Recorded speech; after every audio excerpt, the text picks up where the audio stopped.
আসসালামু আলাইকুম, সবাই কেমন আছেন? আজকে আমি ছোট মাছ রান্না করব। চলেন আমার সাথে এক পলকে দেখে আসেন। এখন আমি মাছ কাটছি, কিন্তু আমি মাছের মাথাটা নিচ্ছি না, ফেলে দিচ্ছি, কারণ আমার মেয়েটা ছোট, খেতে পারে না। আপনারা চাইলে রেখে দিতে পারেন। এখন আমি তেল দিলাম কড়াইতে, পেঁয়াজ কুচি দিচ্ছি,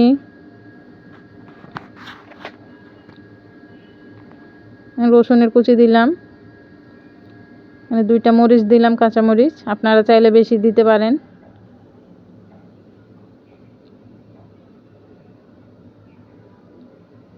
আমার পেঁয়াজটা ভাজা হয়ে গেছে।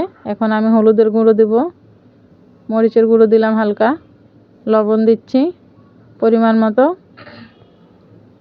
এটা ভালোভাবে একটু ভেজে নিয়ে হালকা একটু পানি দিলাম আমি, যাতে পেঁয়াজটা একটু নরম হয়, সিদ্ধ হয়।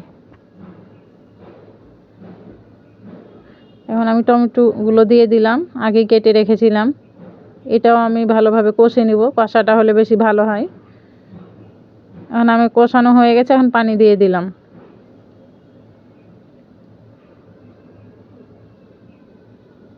পানিটা আমার ফুটে গেছে, মাছের জন্য তৈরি হয়ে গেছে। এখন আমি হলুদ লবণ দিয়ে আগে মাছটা মাখিয়ে রেখেছিলাম, এখন মাছটা আমি দিয়ে দিলাম।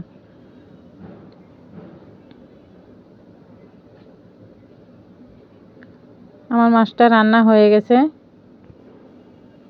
আমি হালকা একটু জিরের গুঁড়ো দিয়ে দিলাম নামানোর সময়।